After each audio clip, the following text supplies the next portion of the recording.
This changes everything for the New York Knicks, as in a massive update for the NBA playoffs. One of the biggest rivals of the New York Knicks is in danger of losing their best player, who has torched the Knicks all season long, in Jayson Tatum. And on top of this, the New York Knicks are perfectly planned to defeat the Boston Celtics without Jayson Tatum. And we're going to break it all down. What's up, guys? Welcome back to Knicks Digest. It's Chris here. And we're going to jump right into things as always. And if you guys are part of that 62% that's not subscribed to Knicks Digest, you guys have been killing it recently. Let's keep it up. Let's continue trying to get to 14K before the playoffs are over. But let's jump into the video. We have a lot to discuss. The New York Knicks lost their last game against the Detroit Pistons, and that series is now even at 1 game apiece. However, myself and most Knicks fans involved do believe the New York Knicks are going to beat the Pistons. After all, the Knicks are a better team. They basically would have won the prior game had a few more shots gone their way, and, the massive foul discrepancy, including a foul that was later ruled a foul that was not initially called in the final 45 seconds of the game. A video that I'll be covering that on a video very soon after this. But we have another news update. The Knicks' biggest rival this season, their biggest rival in the Boston Celtics. Knicks might not be the Celtics' biggest rival this season, but the Celtics are the Knicks' biggest rival. And where things stand right now, Jayson Tatum has been the man who has torched the Knicks all season long. He's been the guy. He's been the one more than anyone who's been able to kind of stomp the Knicks out. Now, Kristaps Porzingis has been great as well against the Knicks, but more than anyone, we've seen Jayson Tatum just have his way with New York, specifically because instead of having OG Anunoby guard him, it's been Mikal Bridges, who just is undersized and has struggled to do so a bit.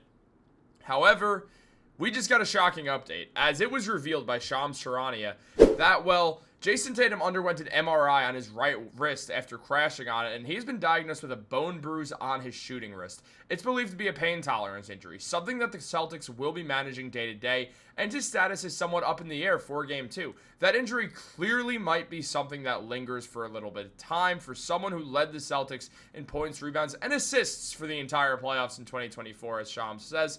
Now, Tatum on the season averaged 27 points per game, nearly 9 rebounds, along with 6 assists, getting over a steal per game as well, shooting 45% from the field and 34% from 3 and 42% on corner threes.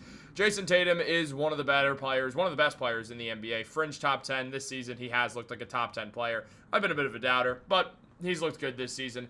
And, Jayson Tatum also the best player on the team that won the NBA Finals last year. And where things stand right now, this is absolutely a crazy update, as now, not just Knicks fans, but fans of every team, whether it's the Orlando Magic, the New York Knicks, the Detroit Pistons fans believe that that the Pistons can beat the Knicks. Specifically, Cleveland Cavaliers fans as well. All teams are now looking at the Boston Celtics thinking, okay, hold on a second. No one's rooting for injury here, but this is interesting. Without Jayson Tatum, the Boston Celtics are not the Boston Celtics. Tatum's been with them every step of the way for a long time now. Every time that they've made the conference finals in recent years, up until since 2017, 2018, I guess 2017 they didn't make the conference finals, but since 2018, Jayson Tatum has been consistently making the Eastern Conference Finals or the NBA Finals with the Boston Celtics, and now he has been their best player on basically on every single run they've made. Now, where things stand right now, he might be missing some time. And again, I'm not rooting for Jayson Tatum to be injured, but with him being injured right now, this opens up a door for competition. And the New York Knicks, now more than ever, have to show that they can get past the Detroit Pistons. Now look, where things stand right now, the Celtics now have Jayson Tatum as doubtful for Game 2 after sustaining a wrist injury.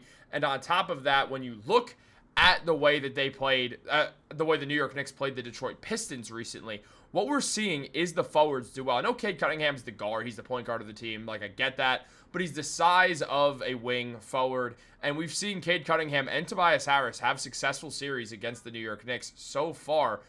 And frankly, it makes you worried about facing Jayson Tatum and Jalen Brown in the next round. But Jayson Tatum looks like he will not be at full health whatsoever, which does give the Knicks a much better chance to win this series. Now, Tatum, in the one game that the Celtics have played thus far, he put up 17 points because he did get hurt. Shot 8 for 22, 1 for 8 from 3. Did not shoot well at all. Also missed all 4 of his free throw attempts, which is pretty wild.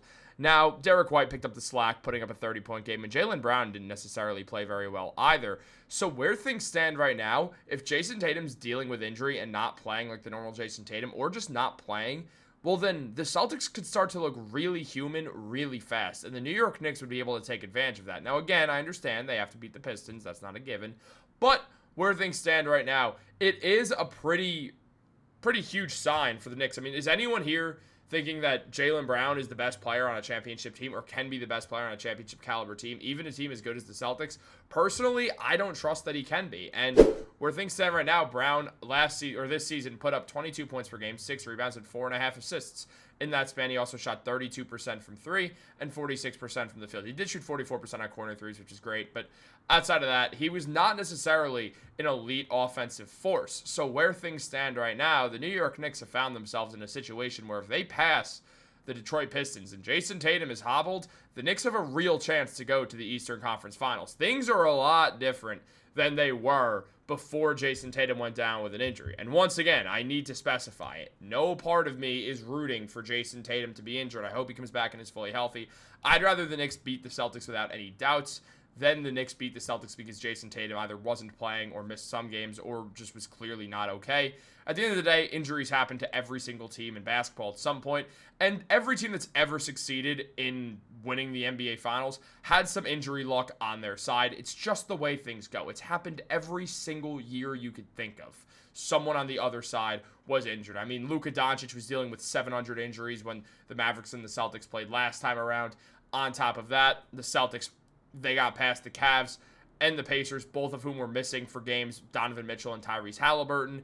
You go the year prior, and the year prior, and the year any year you want to go to. Pick a year out of a hat, and guess what? That team has benefited off someone being injured.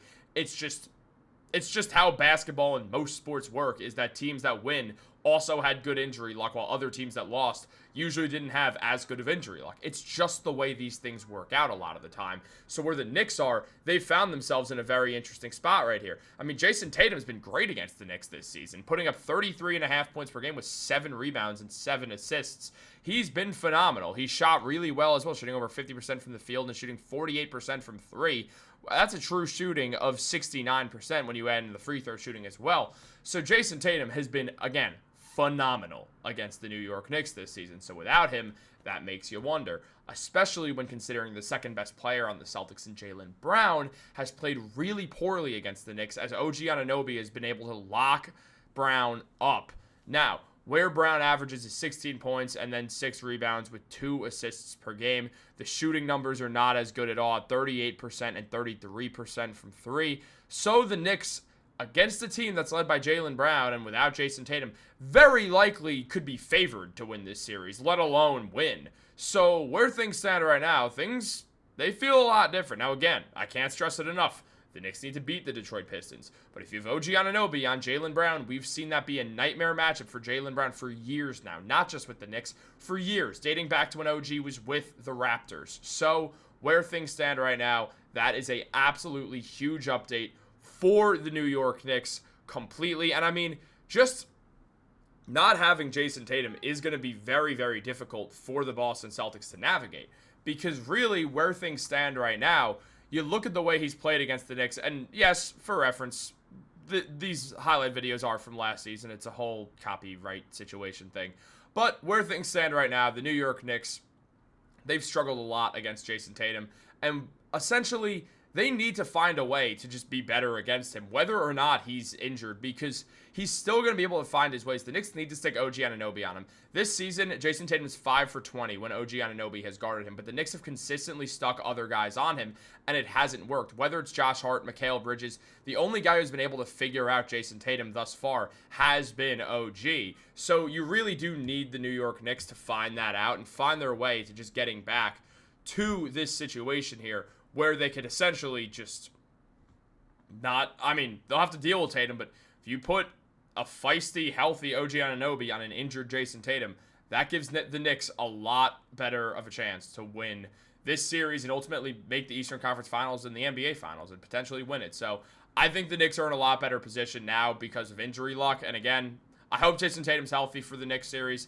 because I don't want the Knicks to win that way. I'd rather them win with the healthy Celtics than just for them to show what they were able to show in the last game they played. And they lost in overtime, and the Knicks still weren't fully back yet and getting everything adjusted, and now where things stand, I'd rather see them win that way. I think it's possible. Fully healthy Knicks versus fully healthy Celtics. Yeah, I'd bet the Celtics would win.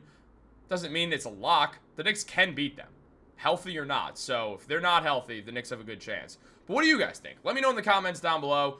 Like this video, subscribe, turn on post notifications. Have a great day, and go Knicks.